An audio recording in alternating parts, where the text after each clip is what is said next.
Secretary Yes. Lutnick then are they going to hold off on their steel and aluminum tariffs? The olive branch other than the invitation to DC? Well, he has to bounce it off the president, but I'm pretty confident he will pull back. And I'm not speaking for them. I'm not speaking for the president. But if he continues with the aluminum and the steel, I just got off the phone with Minister LeBlanc. They will respond dollar for dollar, tariff for tariff. And again, Minister LeBlanc will be joining me, and hopefully Ambassador Hillman, if she's free, will join me as well. But we'll have a strong delegation. But every negotiation starts sitting at the table. And when someone invites you to their home, said, let's sit down at the table, I'm not going to refuse that. Do you think that the CNN push, CNBC, MSNBC, you've been doing a big media blitz on American channels. Yeah. Clearly, Secretary Lutnick is noticing that. Do you think that, is this vindicating your aggressive, hawkish kind of strategy rather than trying to be an appeaser like some other premiers? Well, first of all, thank you for that question, Robert. What I'm doing the American media for is to inform the American people. You know, I saw a poll that came out the other day, just recently, 67% of Americans disagree with President Trump attacking Canada. So the more all of us, all premiers, all CEOs of businesses go out there and inform the American people.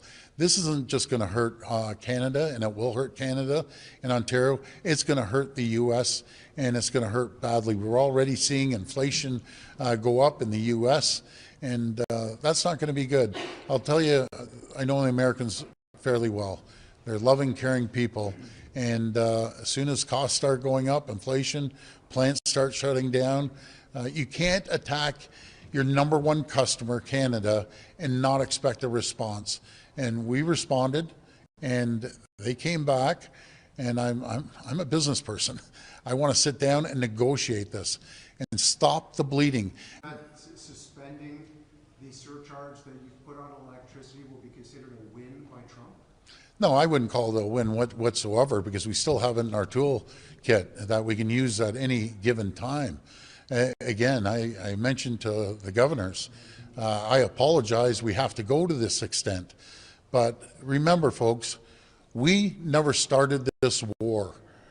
President Trump started this economic war against Canada. It was unprovoked.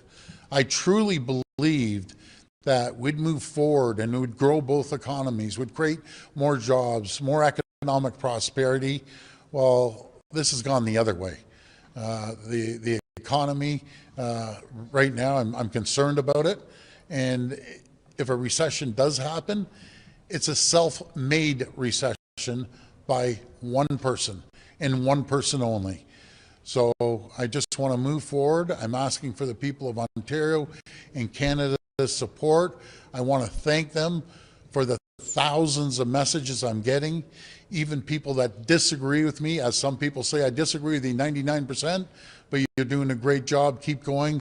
I need everyone's support as Team Canada as we move forward, because these negotiations are going to be the toughest we've ever had. Well, Mr. Carney, he's making the transition. Make no mistake about it. This is led by the Prime Minister-elect Carney, and along with Minister LeBlanc.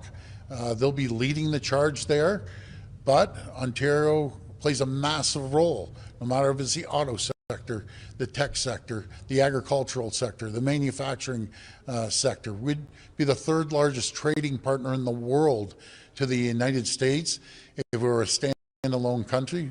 By the way, I'd never recommend that in a million years, but if we were a standalone country, we'd be the third largest trading partner. We're a very, very important trading partner to the United States, and many CEOs. I had an opportunity to speak to a group of CEOs at Yale today on conference call.